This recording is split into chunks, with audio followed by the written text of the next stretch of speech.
On October the 6th, 2024, hundreds gathered on Hound Tor to protest against landowner Alexander Dartmoors' case to remove access to wild camping on Dartmoor ahead of a Supreme Court hearing on the 8th of October 2024.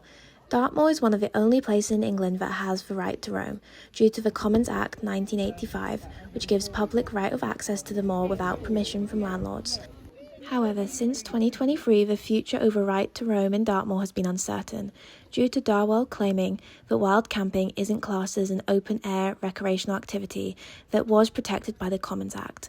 Darwell originally won in his favour in the High Courts, but on the 21st of January 2023, 3,000 people protested on Darwell's land, which led to the Dartmoor National Park appealing against the High Court's decision.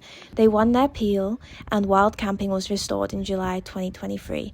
Then, in early 2024, Darwell challenged the decision and moved the case to the Supreme Court.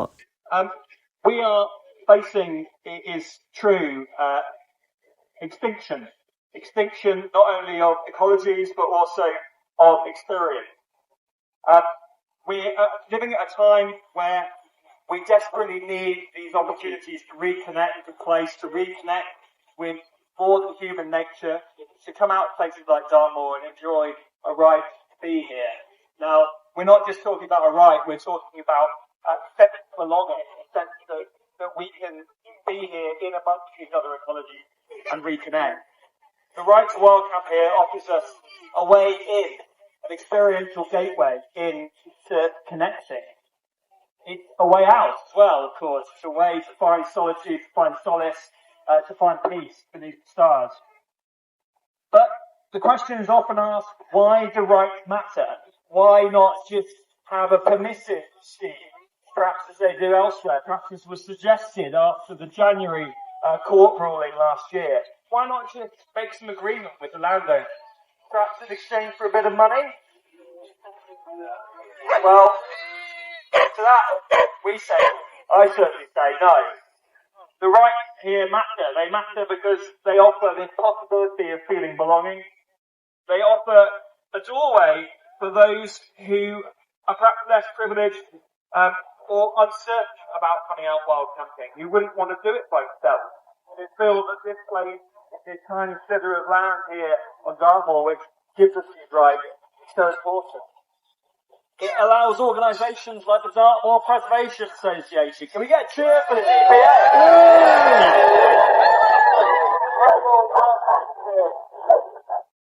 Most of the work they're doing, and part of their work has been taking young people out places like this in all weather and giving them those opportunities. People that perhaps wouldn't have the opportunity to come out and do that. They get the equipment, they bring them out, and they do that against all odds, against a huge dearth of funding for such things. And the right to wild camp shapes values, shapes lives, shapes culture. Giving rights gives way to cultural shifts, which is how we win this thing across the whole of England. So here at Dartmoor, we've got a massive opportunity to showcase just what rights do, and we've got 39 years of a legal right to wild camp here at Dartmoor, and we should be massively proud of that. So, I think I deserve another cheer. Just the one.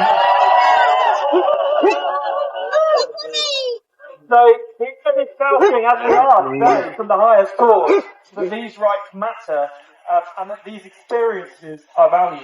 And to replace them with anything like submission is to leave ourselves captive to the whims of those that happen to own the title deeds to the land, and not to us, the public, who have a right to be here, a right of access, and a right to do that in a responsible manner, and not to do it at the behest of landowners who just snatch that away in an instant.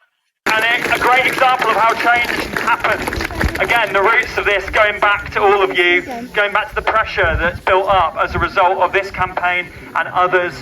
The Right to Roam campaign is something that you can support, but you can also, not only that, you can write to your MPs. And if you're members of bodies like the BMC, but not the BMC because they're already very active, but you can make your voice heard within those organisations and say that you want them to stand up for greater access to the countryside. So why not do it? Support the Right to Roam campaign and become active in what other circles you're in.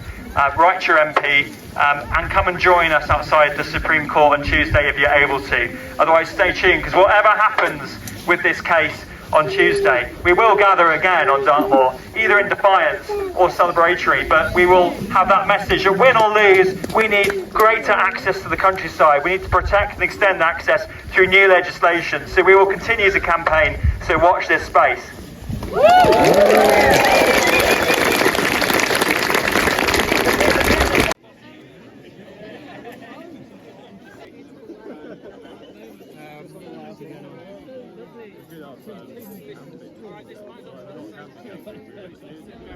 We are Rebel Morris, and we are going to dance a dance to start off with called Cuckoo's Nest, and we dance Cuckoo's Nest because in summer there are literally cuckoo's nests around us here on Hay Tor and Hound Tor. This area is okay, but the rest of the moor and the rest of the country is not okay for cuckoos, because cuckoos are a declining species. And so we sing this for the cuckoos that are declining, but not just for the cuckoos, but all the other birds that we know are in decline.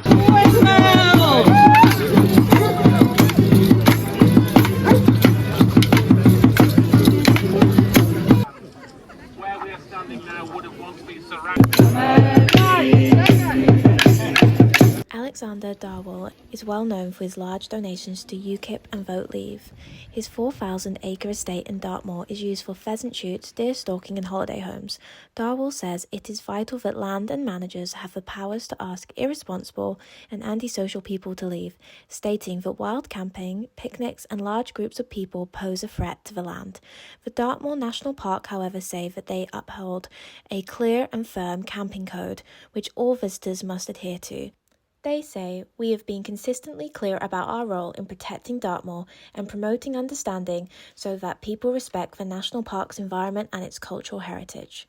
The National Park is over 10,000 years old and is a park of English heritage with rare wildlife, unique woodland, as well as a rich history in the Bronze Age. The land is often featured in famous films and even TV series like Sherlock, who used Dartmoor in their episode The Hound of Baskerville. The world is changing, but will Dartmoor stay the same or will it be forced to change? Are protesters right in their view that Darwall's view could lead to the end of the common lands? That if Darwall wins, he will prohibit much more than just wild camping? Or are Darwall's concerns over the behaviour of wild camping a valid issue that Dartmoor National Park is failing to uphold? Dartmoor's future is now in the hands of the Supreme Court now.